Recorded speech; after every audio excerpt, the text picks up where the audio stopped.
दिल्ली चुनाव से पहले केंद्रीय बजट आना है। दिल्ली में 5 फरवरी को वोटिंग है और 1 फरवरी को मोदी सरकार बजट पेश करना है। इस बजट को लेकर मोदी सरकार पर पहले से ही मिडिल क्लास को राहत देने का दबाव है। टैक्स को लेकर मिडिल क्लास की जो नाराजगी है उसे कुछ कम करना है। वित्त मंत्री निर्मला सीतारमण तो पहले ही निशाने पर हैं। मिडिल क्लास अब पीएम मोदी से उम्मीद लगाए बैठे हैं कि वो कुछ करेंगे। इस बीच अरविंद केजरीवाल अचानक से दिल्ली के चुनाव में मिडिल क्लास का मुद्दा ले आए।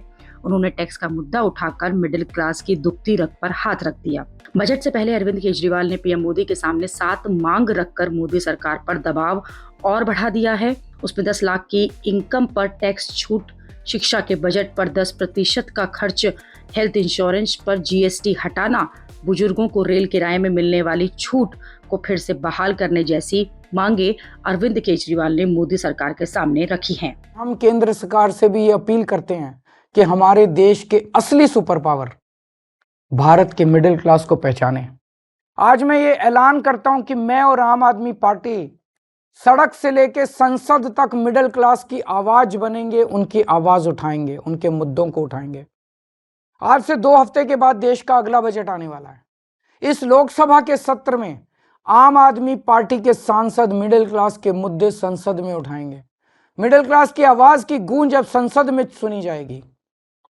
हम ये मांग करते हैं कि देश का अगला बजट मिडिल क्लास को समर्पित हो। ये वो सब मांग है जिसकी उम्मीद मिडिल क्लास पहले से ही मोदी सरकार से कर रहा है। अरविंद केजरीवाल ये बात अच्छी तरह से जानते हैं कि दिल्ली चुनाव को देखते हुए बजट में मोदी सरकार मिडिल क्लास को कुछ राहत जरूर देगी। अब अगर ऐसा हुआ तो अरविंद केजरीवाल उसका भी क्रेडिट लूट लेंगे और ये माहौल बनाएंगे कि उनके दबाव में मोदी सरकार ने मिडिल क्लास को राहत दी। अगर बजट में मिडिल क्लास को खास राहत नहीं मिली तो भी अरविंद केजरीवाल मोदी सरकार को घेर लेंगे। दिल्ली में मिडिल क्लास वर्ग के जो वोटर्स हैं उनकी संख्या 40% से ज्यादा है।